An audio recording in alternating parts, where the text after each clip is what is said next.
I'm a science fiction and fantasy author. This week I'll be reading to you from When the Villain Comes Home, which is the follow-up to the year before's When the Hero Comes Home. Now, that first anthology did so well that the editors Ed Greenwood and Gabrielle Harbowy asked us to tell the same sort of story, but from the villain's perspective this time.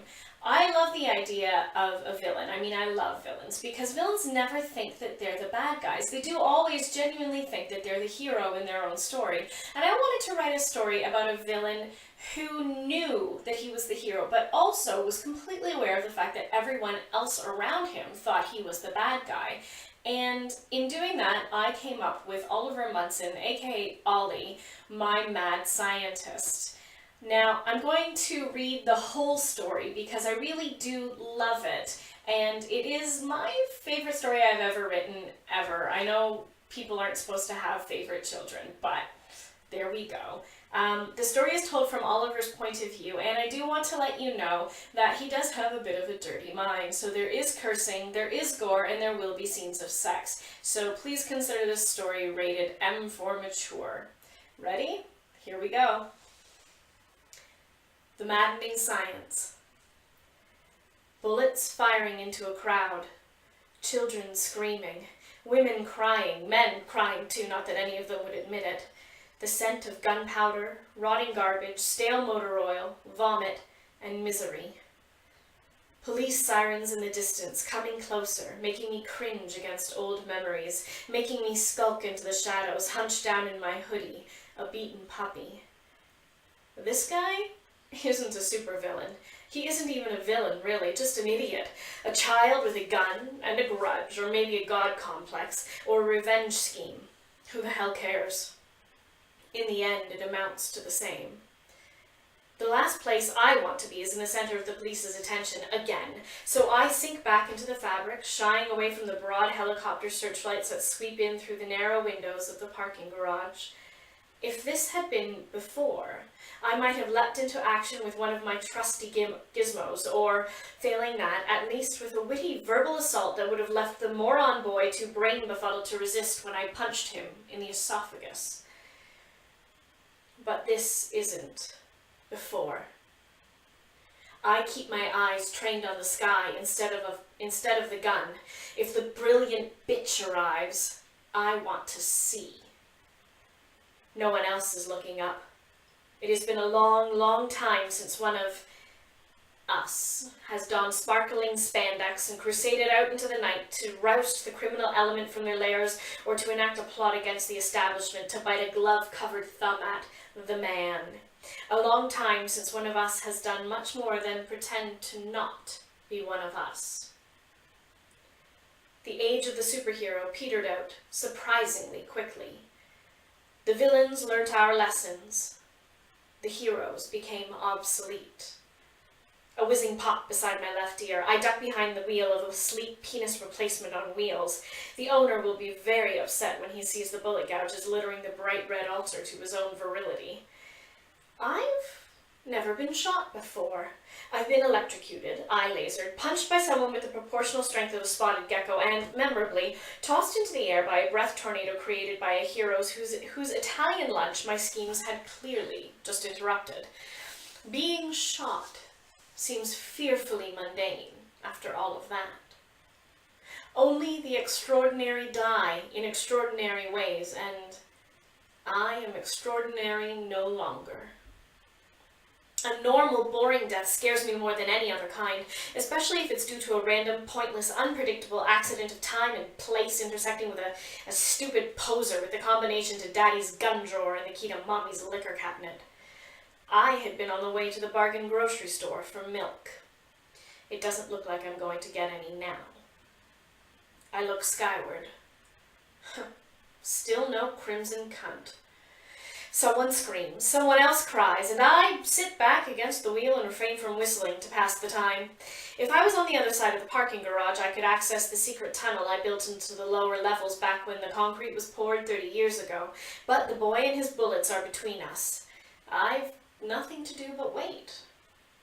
The boy is using a 9mm Beretta, military issue, so probably from Daddy's day job in security at the Air Force Base. He has used up 7 bullets. The standard Beretta carries a magazine of 15, 8 remain unless one has already been prepared in the chamber, which I highly doubt, as no military man would be unintelligent or undisciplined enough to carry about a loaded gun aimed at his own foot.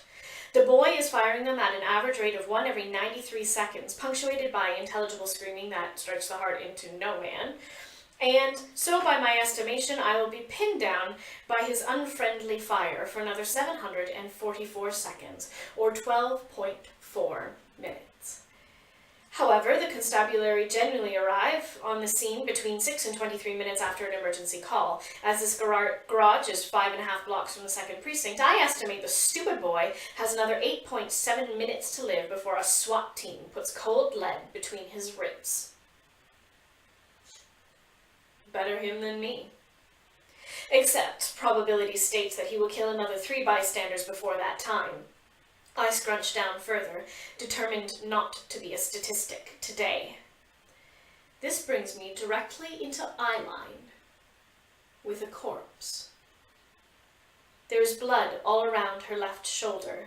If she didn't die of shock upon impact, then surely she died of blood loss. Her green eyes are wide and wet. I wonder who she used to be.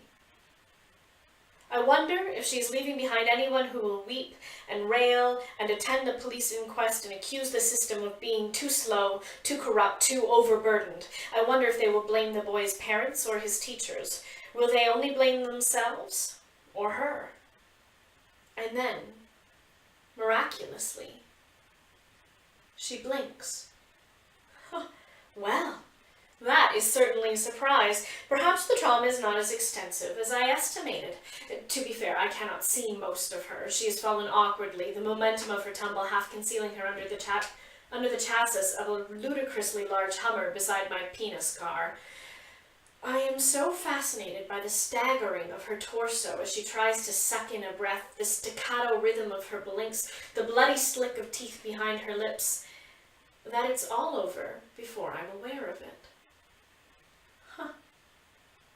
This must be what people mean by time.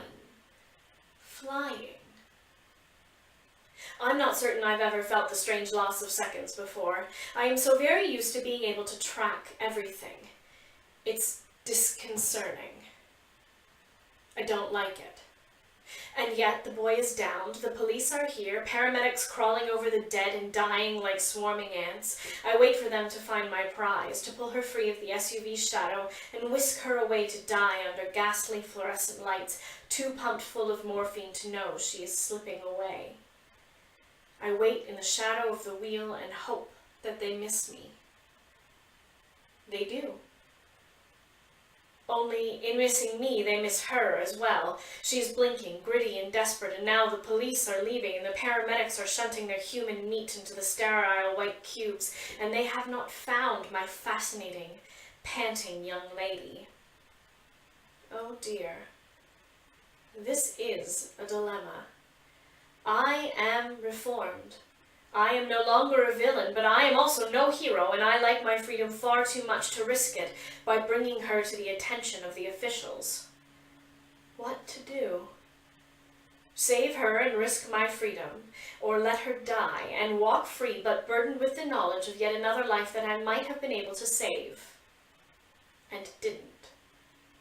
I dither too long. They're gone. Only the media are left, and I certainly don't want them to catch me in their unblinking grey lenses. The woman blinks, sad and slow. She knows that she is dead. It's coming. Her fingers twitch towards me, reaching. A responsible, honest citizen would not let her die. So I slink out of my shadow and gather her up, the butterfly struggle of her pulse in her throat against my arm, and slip away through my secret tunnel. I steal her away to save her life. It occurs to me later, when I lean back from the operating table, my hands splashed with gore, that I've kidnapped this young woman.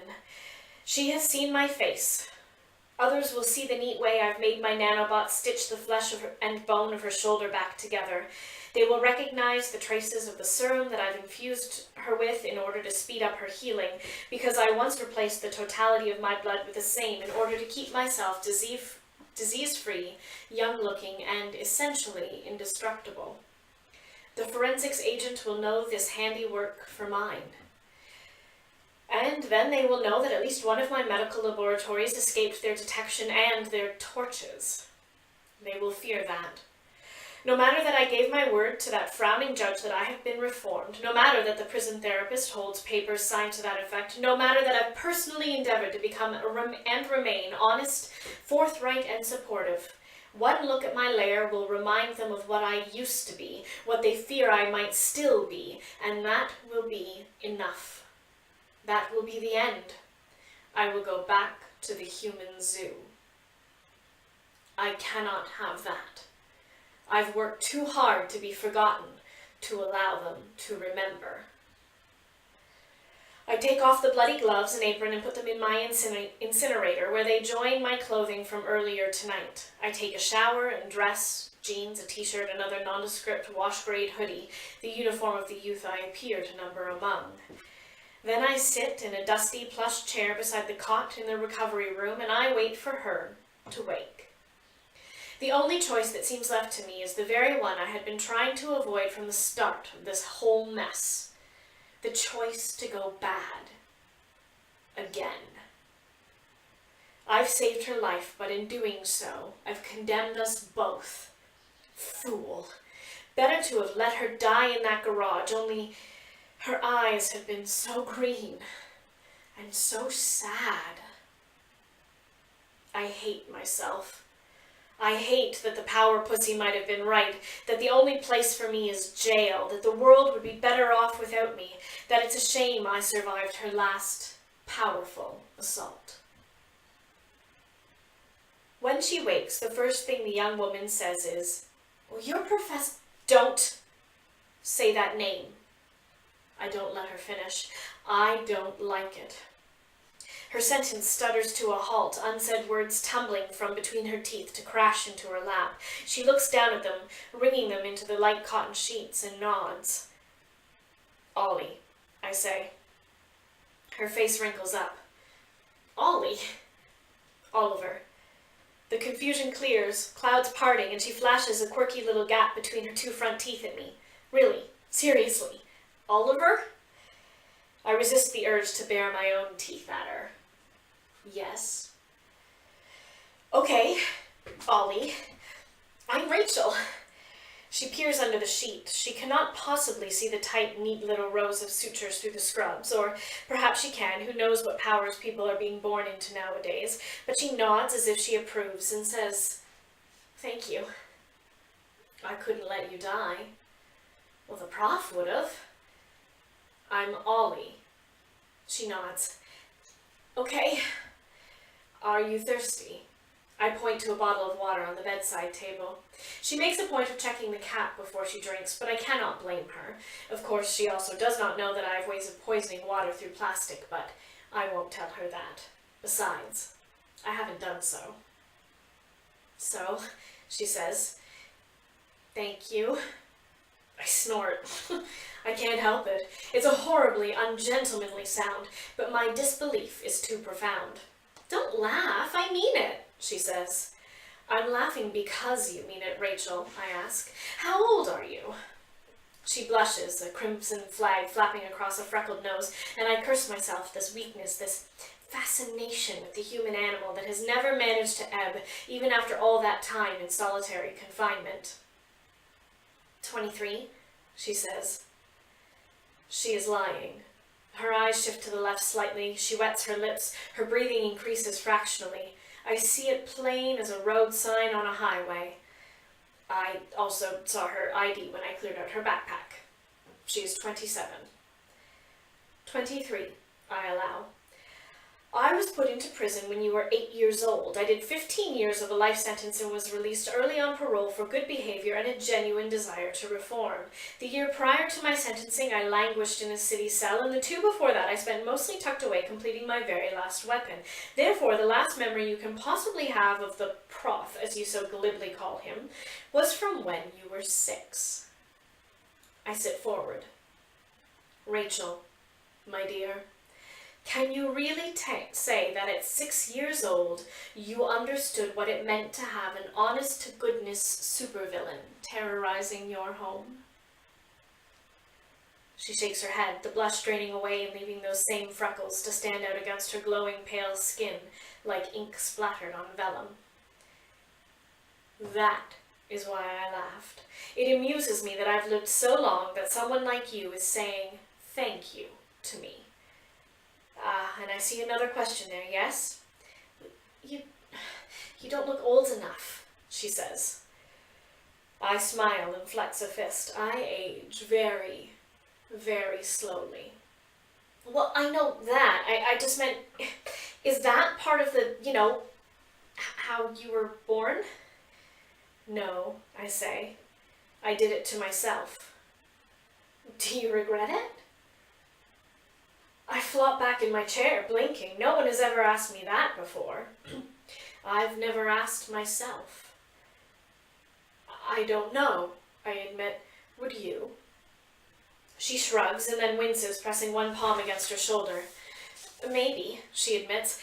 I've always thought that part of the stories was a bit sad, that the prof has to live forever with what he's done.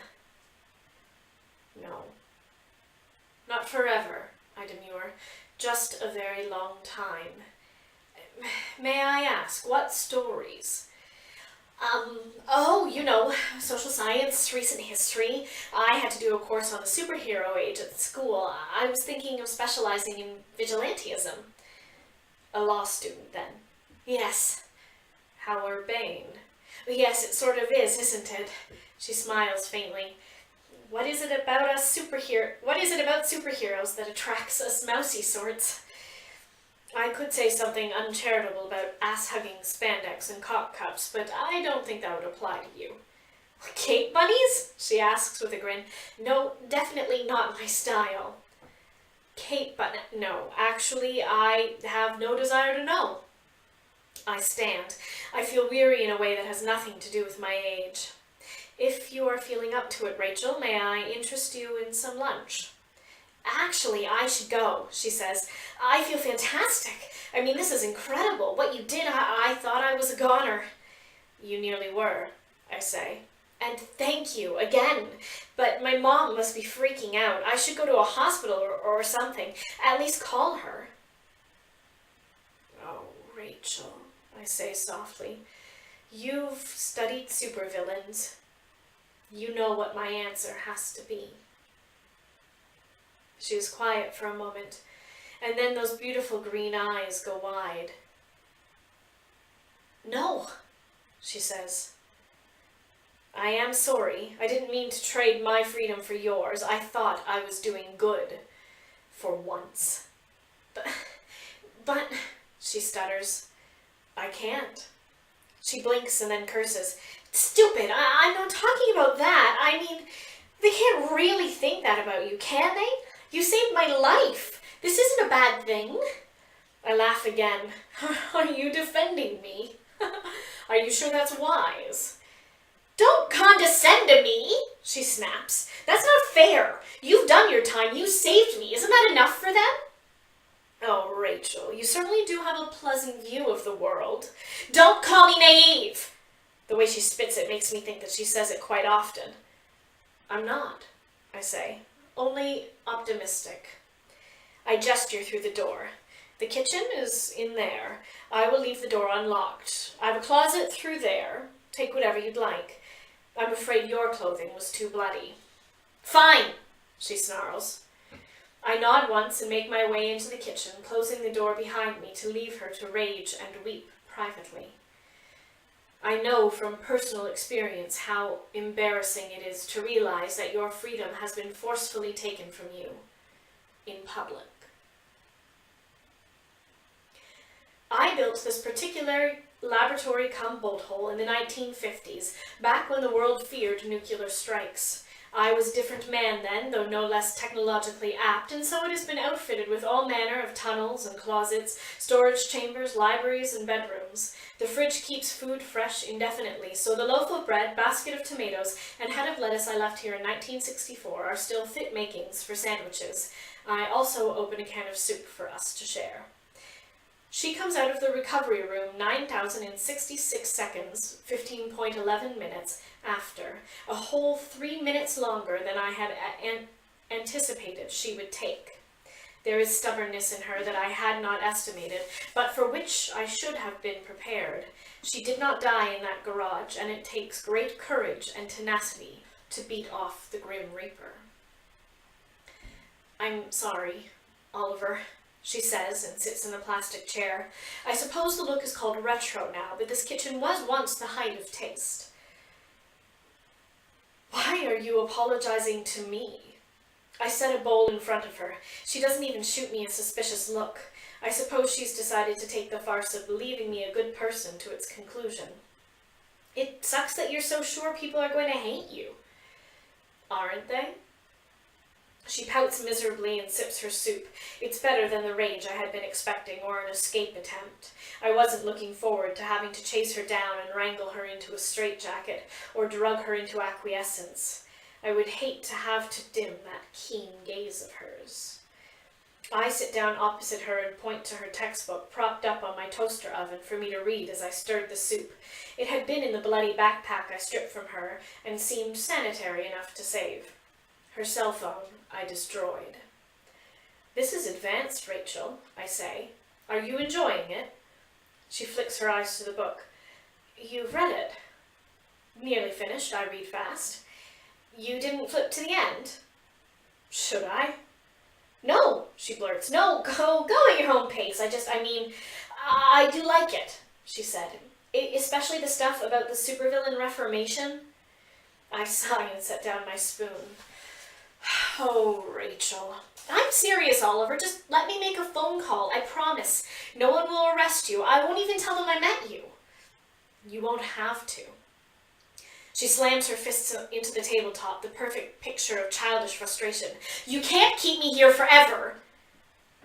I can, I say. It is physically possible. What you mean to say is you don't want to keep me here forever.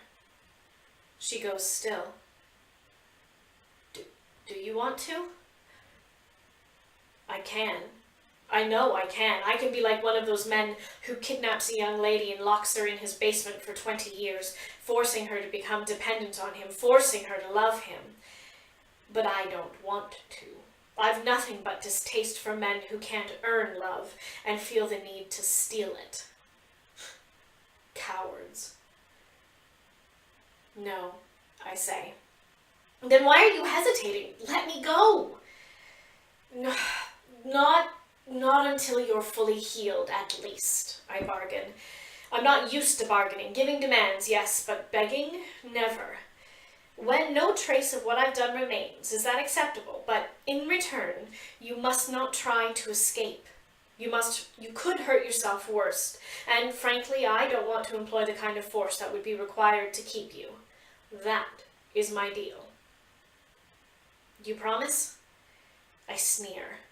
I don't break promises. I know, she says. I read about that too. Okay. It's a deal. I spend the night working on schematics for a memory machine. I've never tampered with the mind of another before. I respect intellect far too much to go mucking about in someone's grey matter like a child in a tide pool. But I've no other choice. Rachel cannot remember our time together. Rachel sleeps in one of the spare bedrooms. She enjoyed watching old movies all afternoon, and I confess I enjoyed sitting beside her on the sofa. We had frozen pizza for dinner, and her gaze had spent almost as much time on the screen as on my face. In the morning, my blueprints are ready and my chemicals begin simmering on Bunsen burners. I find her at the kitchen table drinking coffee and flipping through my scrapbook. It's filled with newspaper articles and photos, wanted posters and DVDs of news broadcasts. I've never thought to keep it in a safe or to put it away somewhere. Besides Miss Rachel, no one has ever been to this bolt hole but me. You found the soy milk, I see, I say. She nods and doesn't look up from her intense perusal of a favorite article of mine, the only one where the reporter got it. And my book? It's like a shrine, she says. I thought you'd hate all these superheroes, but there's just as much in here about them as you. I have great respect for anyone who wants to better the world. I touch the side of the coffee pot, still warm. I pour myself a cup and sit across from her. See, that's what's freaking me out a bit, she says. You're such a... what? Well, you seem like a nice guy, a sweet guy. I laugh again. What? Don't mistake my youth for sweetness. I'm not, but I don't know, you're not a supervillain. I'm not a superhero either. Well, you can be something in the middle. You can just be a nice guy. I've never been just a nice guy, Rachel. Not even before. Well, I think you're being one now. She leans across the table and kisses me. I don't close my eyes or move my mouth. This is a surprise too, but an acceptable one. When she sits back, I ask, is that why you were studying my face so intently last night while you pretended to watch movies? She blushes again, and it's fascinating. Shut up, she mumbles. I smile. Are you a Cape bunny after all, Miss Rachel? Well, lab coat bunny maybe, she says. I've always gone for brain over brawn. Who are you lashing out against? I ask, calmly, my tone probably just this side of too cool.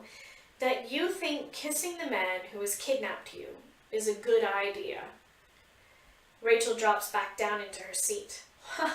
Way to ruin the moment, Romeo. That is not an answer. No one. And that is a lie, Miss Rachel. She throws up her hands. I don't know, okay? My mother, the school, the courts, the whole stupid system, a big stupid world that says the man who saved my life has to go to jail for it. I am part of the revenge scheme then, I say.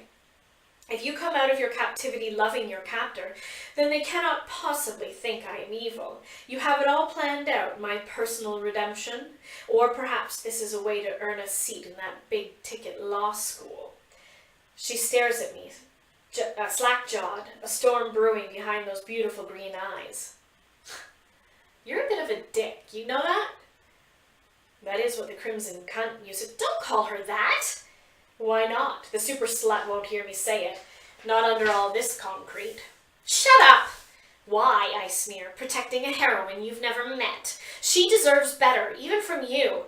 Oh, have I ruined your image of me, Rachel? Am I not sweet and misunderstood anymore? You still shouldn't... What? Hate her? She put me in jail! I copy her and slam my fists on the tabletop. My mug topples, hot liquid splashing out between us. I think I've a right to be bitter about that. But it was for the good. It made you better. No, it made me cowed. I've lost all my ambition, dear Rachel, and that is why I am just a normal citizen. I am too tired. But the divine... Don't say her name either. Rachel stands and pounds her fists on the table again, shaking my fallen mug, and I stand as well, too furious to want to be shorter than her.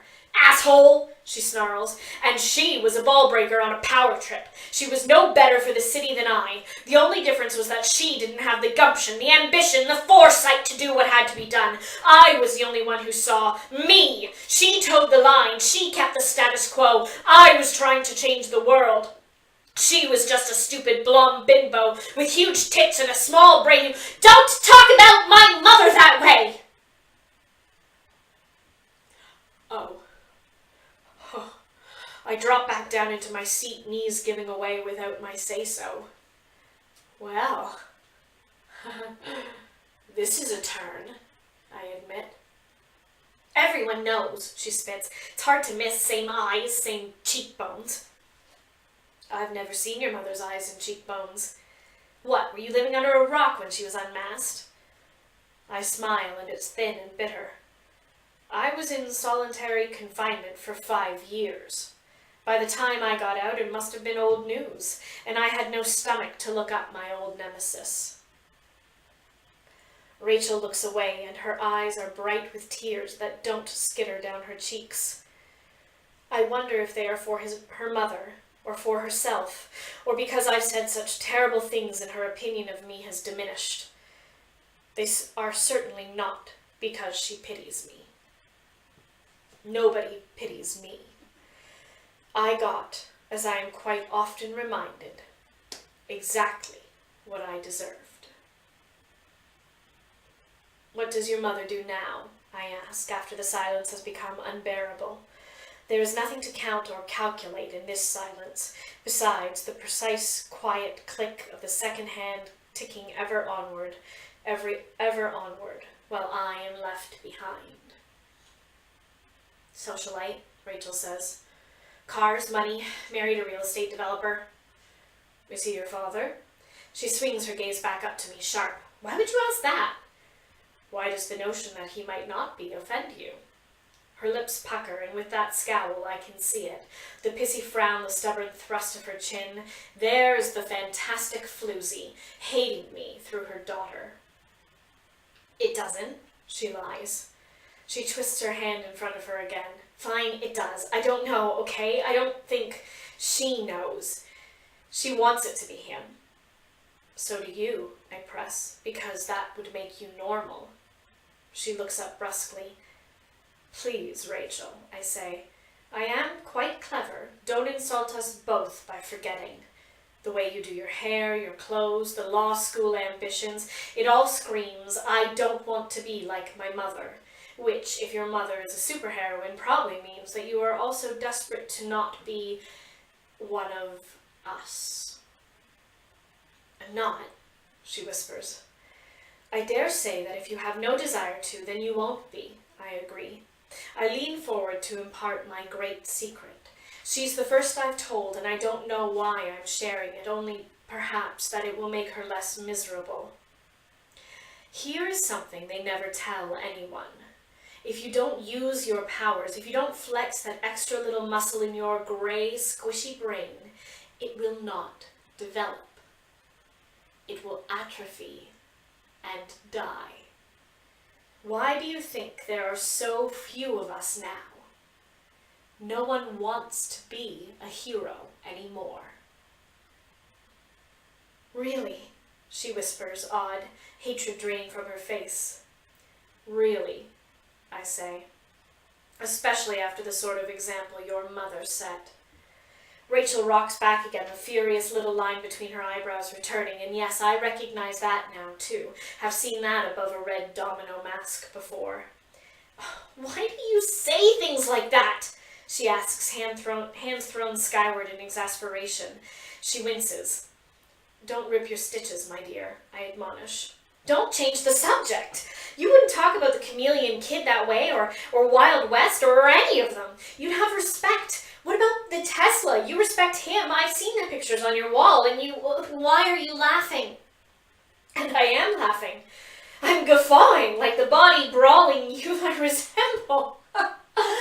Because I am the Tesla. She rocks back on her heels, eyes comically wide and then suspiciously narrow. But Prof killed the Tesla. In a sense, I did. Her eyes jump between me and the door to my lab, the only door locked to Rachel, and back to me. You were a hero first. Yes. And it didn't work, did it? No. Because people don't want to change, don't want to think. Yes. My plans would have been good for society, would have forced changes for the better, but people just want a hero to keep the things the way they already are.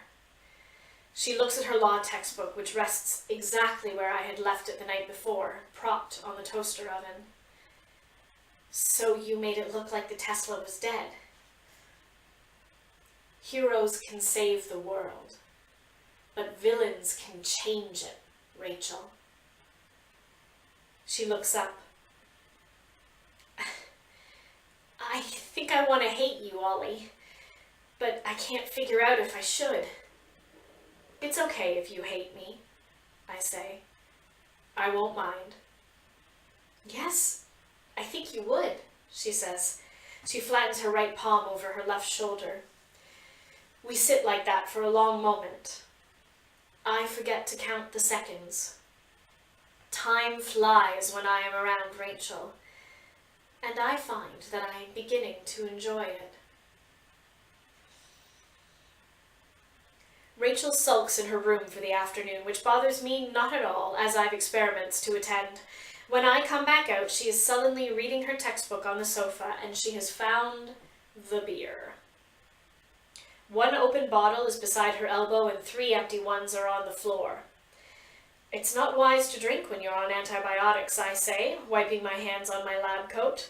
They leave iridescent green smears on the fabric, but it's completely non-toxic, or I wouldn't be exposing her to it. I'm not on antibiotics, she mutters mulishly. Yes, you are, I counter. There's a slow-release tablet under your skin near the wound. She makes a face and pushes her textbook away. It slaps onto the carpet. That's just gross, but efficient. She looks up, gaze suddenly tight. What else did you put in me? I walk over and take away her beer, and then, because it would be a waste of booze to dump it down the sink, and I have been on a limited income since I ceased robbing banks, and because I enjoy the perverseness of having my lips on the same bottle mouth as hers after having so recently admonished her for kissing me, I take a drink. Not that, if that's what you're implying, my dear Rachel, I say. I'm more of a gentleman than that. She blinks hard, the innuendo sinking home. What? What? No, I didn't mean, she splutters. I just meant, where did you get the replacement blood? What kind of stitches? Am I bionic now? No more than you were before, I say. Nanobots are actively knitting the torn flesh back together, but they will die in a week and your liver will flush them from your system. The stitches and sutures are biodegradable and will dissolve by then. The rest of the antibiotic tablet will be gone in 2 or 3 days, and the very small infusion of my vitality serum only gave your immune system a boost, and your regenerative drive a bit of extra gas. You are, in all ways, my dear Rachel, utterly and completely inextraordinary. Your greatest fears are yet unrealized. I finish off the beer with a swig, liking the way her green eyes follow the line of my throat as I swallow, and then go to the kitchen and retrieve 2 more. I hand one to her and flop down on the sofa beside her. She curls into a corner to give me enough room, and then, after eyeing the mess on my coat, thrusts impertinent and freezing toes under my thigh. Dear me, Rachel, stepping up your campaign. You started it, she says, restarted it with the bottle thingy. I arch a teasing eyebrow. Bottle thingy? She shakes her head. I think I'm a bit drunk. I think you are, I agree. Enabler, she says, and we clink beers. She drinks, and this time I watch her. Her throat is, in every way, normal. Boring. I cannot stop looking at it. Her toes wiggle. How can you read me so well? She asks. I mean, I didn't even have to say I'm scared of turning into my mom, but you knew. I shrug. I am a great student of the human creature. We all say so much without saying a thing. Do you ever say more than you want to? I smile secretively, a flash of teeth that I know will infuriate her with his vagueness. Rarely anymore. I've had a long time to learn to control my, as poker players would call them, tells. She mutters and takes another drink. I swallow some of my beer to distract myself. She wiggles her toes again and pushes them further. Soon they will brush right against my... But I assume that is the point. Careful, Rachel, I warn. Are you certain this is what you mean to do? Yes. You are drunk and want revenge on your mother. Maybe. Maybe I want to thank you for saving my life. Maybe I want to reward you for being a good guy. What if I don't want your thanks or your reward? I ask. She smiles and her big toe tickles the undercurve of my... Don't you? She asks, and her expression is salacious. I provided her with no bra, as I had none to give, and under my borrowed t-shirt, her nipples are pert. I do. I set aside both of our beers and reach for her. She comes into my arms gladly, little mouth wet and insistent against mine as she wriggles her way into my lap. Iridescent green smears up the inside of her thighs. But maybe... I gasp into her mouth as clever little fingers work their way inside my waistband. I return the favor. After all, intelligence must be rewarded. Maybe, she prompts, pressing down into my hand. Maybe I just want revenge on your mother, too. She jerks back as if I'd bitten her. Oh, my God! How can one man be such a dick? I press upwards so her pelvis comes in contact with the part of my anatomy in discussion. I am honest, Rachel. There's a difference. She sits back, arms crossed over the breasts that I hadn't yet touched. An honest supervillain? She scoffs. I stand, dumping her onto the floor. I think we're done here. Oh, are we, Professor? I've asked you not to call me that. She cowers back from my anger, and then it fuels her. Fuck you, Ollie, she says, standing. I thought that was the idea, I agree, but apparently not. You're nothing like I thought you'd be. I laugh again. And how could you have any concept of how I'd be? Did the dynamic dyke tell stories? I bet she did. And you felt sorry for me, the poor professor, beat up by mommy, hated like you were, an outcast like you were, not good enough like you were. Was I your imaginary friend, Rachel? Did you write my name in hearts on your binders? Did you fantasize about me? Shut up! She screams. Her cheeks are red again, her eyes glistening, her mouth bruised, and I want to grab her, kiss her, feel her ass through the borrowed sweatpants. Instead, I fold my hands behind my back because I told the truth before. I am a gentleman. I say nothing. You're not supposed to be like this. Be like what? I ask again. Explain, Rachel. She collapses. It's a slow folding inward, knees and stomach first, face in her hands, physicality followed by emotion as she sobs into the carpet. I stand above her and wait, because she deserves this cry. Crying helps people engage with their emotions, or so I'm told. When her sobbing slows, precisely 1,673 seconds later, 27.9 minutes, she unfolds and stands, wiping her nose. I offer her a handkerchief from the pocket of my lab coat, and she takes it and turns her back to me, cleaning up her face. She picks up the textbook. She opens it to the back, to those useless blank pages that are the fault of how books are bound, and for the first time in a very, very long time, I'm shocked. The back of the book has been collaged with photographs of me.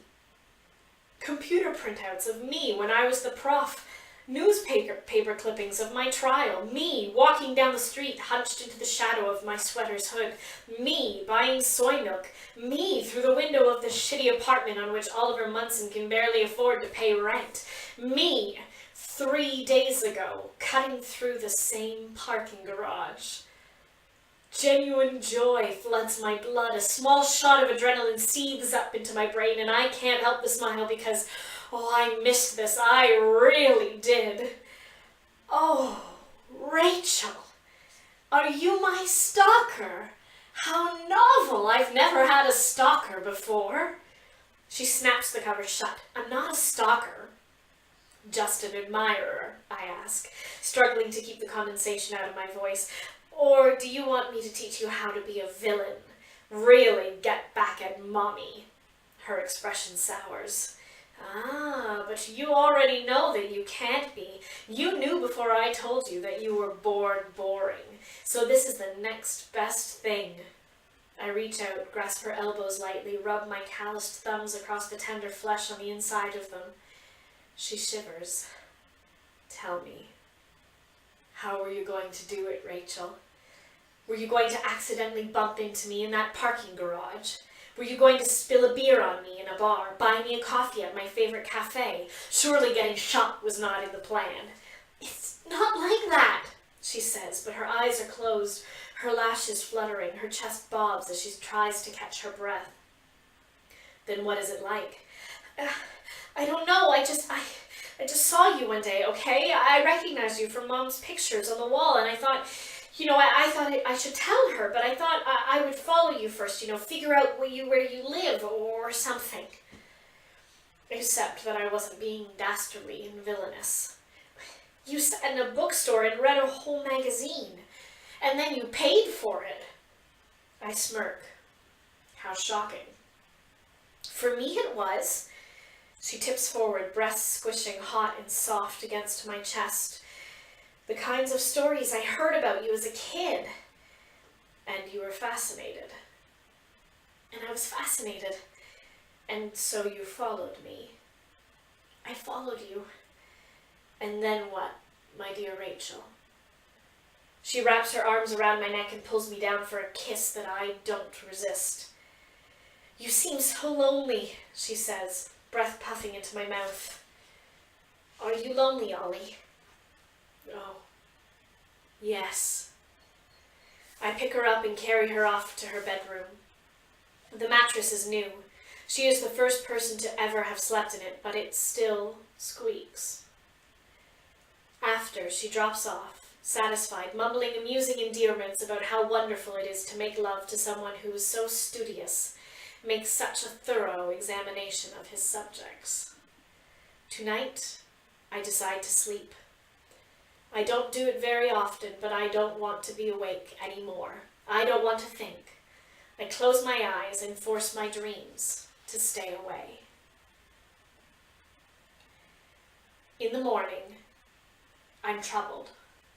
I think I've made a very bad choice, but I'm not sure how to rectify it. I'm not even sure how to articulate it. Rachel was right. I am lonely. I am desperately, painfully lonely, and I will be for the rest of my unnaturally long life.